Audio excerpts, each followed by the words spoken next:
Portanto, nós éramos os homens da quadrícula. Portanto, éramos quem fazia tudo.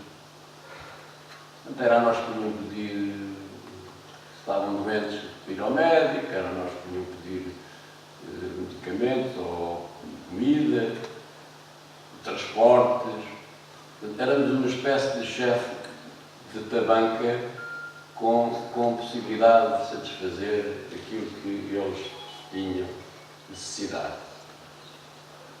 Isso deu-nos muita força, nós sentimos, e depois militarmente nós tínhamos muita força, nós estávamos organizados, porque sentíamos um pouco gozados com os majores e tenentes coronéis que estavam no ar-condicionado. Quer dizer, nós a sofrer os tipos no ar-condicionado, a beber whisky e tal e coisa, também mandavam para lá os whisky, nós também bebíamos.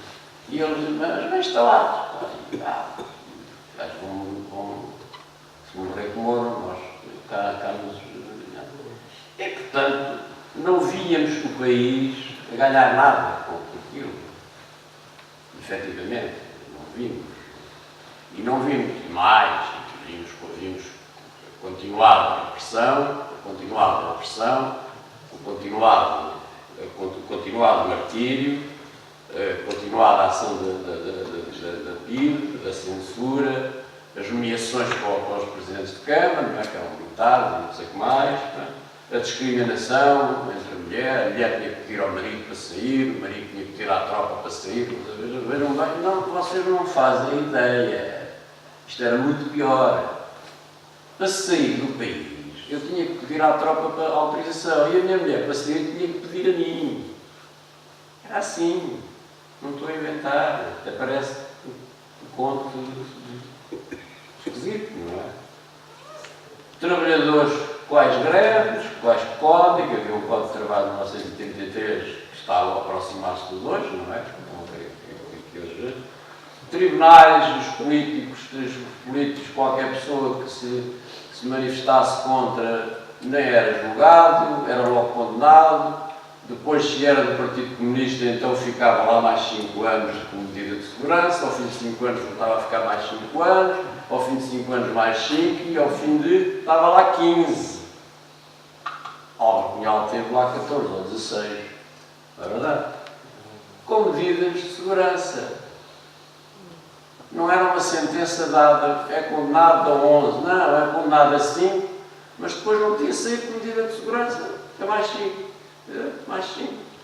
Até que fugiu, conseguiram fugir. Os estudantes eram reprimidos, a economia estava na mão das 8, 7 famílias e isto só podia dar da consciencialização dos militares que efetivamente têm aqui as razões que tinha prometido, eu sabia que fazia parte do programa, como se faz uma revolução, isto é, como se começa uma revolução. Isto são as raízes de uma revolução. São algumas delas, que eu não as disse todas, mas disse aqui as principais, nunca esquecendo que não há revolução sem revolucionários. E que os revolucionários não são os militares. E que a revolução só passou de revolução porque a população, essa sim pode ser revolucionária, aderiu ao golpe militar e tomou nas mãos aquilo que era deles. Eu digo aqui, ao povo, aos cidadãos, foi restituído o que era deles e por isso eles correram a tomar as suas mãos o que lhe pertencia nas instituições, nas câmaras, em todos os sítios, criaram comissões, até nas fábricas, nos bairros, na escola, na terra, no campo, na serra. Faço poesia, mas é assim mesmo, não é? Portanto, o tomar conta das coisas, o tomarmos parte no futuro, era um dos aspectos fundamentais de participar na construção do nosso futuro, era um aspecto consciente dos militares, não queria dizer progressistas, mas, enfim, arranjem vocês uma palavra, de alguns militares do MFA, efetivamente, como sabemos, só esteve unido e deu muito trabalho unido até o 25 de Abril, porque nós queríamos todos, quer lá saber se o gajo é por isto ou por aquilo, quer aquilo, esteja connosco. Até o Spínola esteve connosco.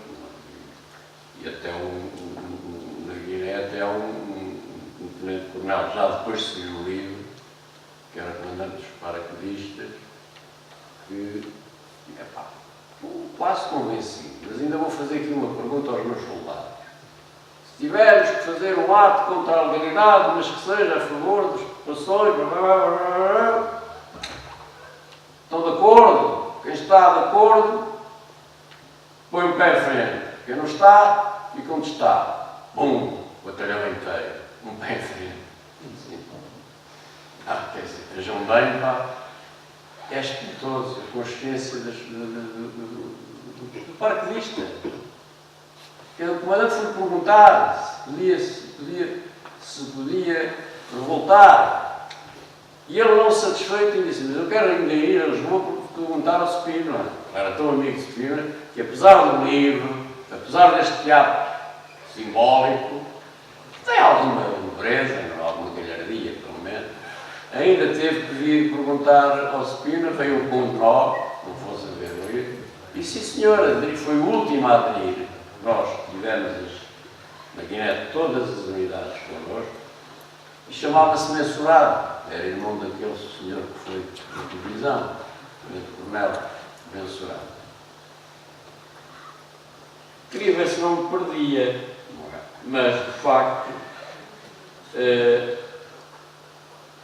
era fundamental ter tomado esta consciência, era fundamental não ter evitado que o Spínola ficasse com o poder no dia 25, ele tentou depois com o golpe para Macau, depois tentou em 28 de setembro, depois como não conseguiu, o 25 foi-se para embora, depois inventou na da Páscoa, ninguém via Páscoa nenhuma, não havia cá louquices, não é?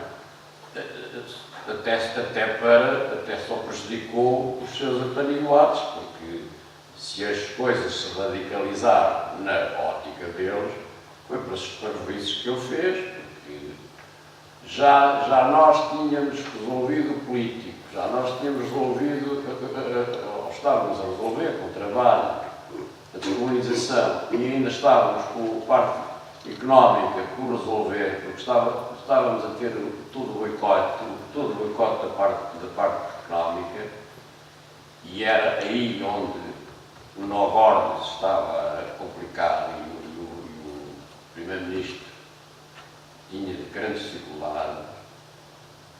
Ele veio dar-nos uma beijada oportunidade para, após o 11 de março, se nacionalizar a banca, os seguros, se pensar na reforma agrária, se pensar em tudo aquilo que está no decreto de 15 de maio de 1975 e que são direitos que deviam ser considerados alienáveis e que agora estão a fazer de conta que não existem, porque agora também já estão a fazer de conta que não existe a Constituição. Portanto, se não existe a Constituição, porque é que há de existir decretos, direitos adquiridos, no Estado Constitucional, numa democracia a sério? Isto seria uma brincadeira.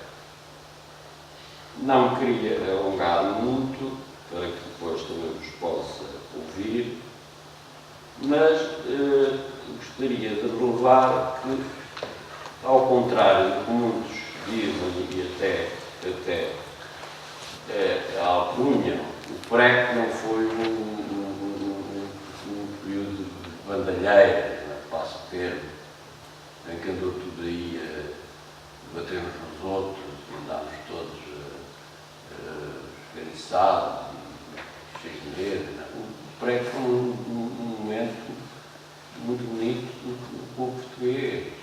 Só não foi mais bonito porque houve de facto quem o estragasse. E quem o estragou não foram os que estavam pelo lado da transformação.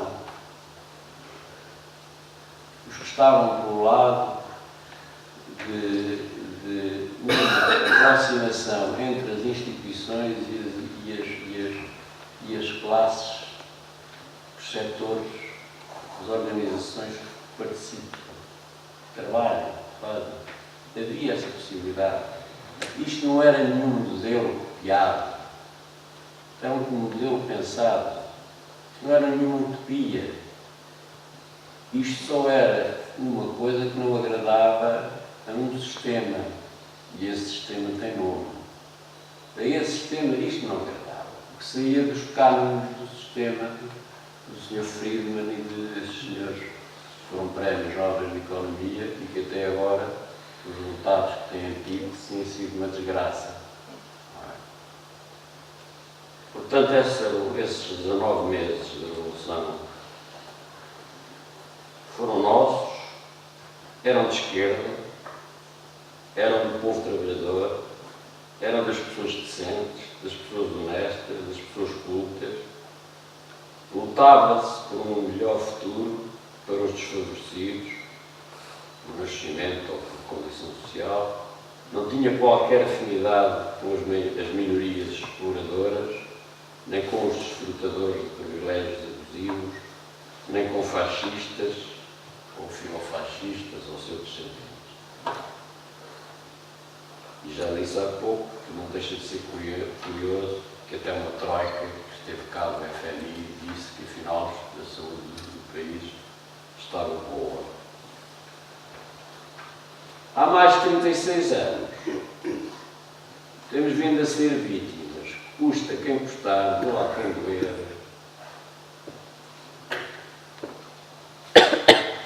de algumas incompreensões deste outro caminho, de algumas dificuldades, de algumas impossibilidades. Mas se é dificuldade, digam-nos. Se é impossibilidade, digam-nos. É isso que eu pedi aos governos sérios. É isso que eu pedia, ou nós pediríamos a governos democráticos. É que, com dificuldades, perguntam, falam, não prometem uma coisa, caso maior, prometer uma coisa e fazer outra. Então isso não tem graça nenhuma. E quando decidem coisas, decidem até o contrário do que é comum perceber-se. Não se percebe, embora à frente venham as razões, porque isto não é fruto de fulanos, não é fruto de pessoas, isto é fruto de um sistema que é provedor, que é o capitalismo, que é o liberalismo, que é o mercado, tem nomes, não é? Isto é fruto de um sistema que já atua ao nível global.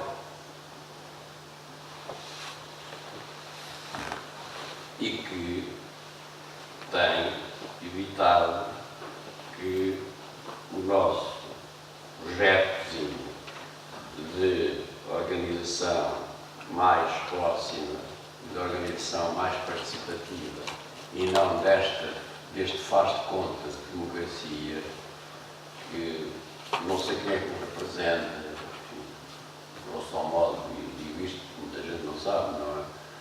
Quem é que representa é de facto uma farsa e que nos causa graves perturbações.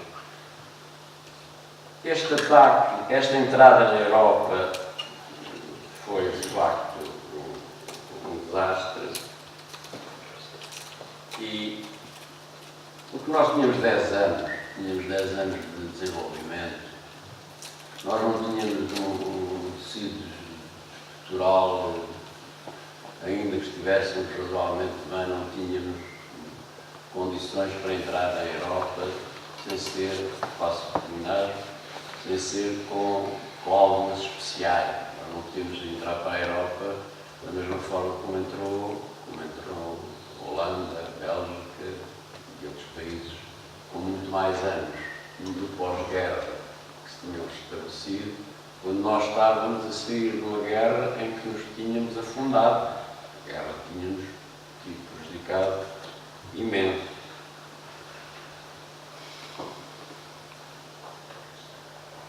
Portanto, a nossa economia, ao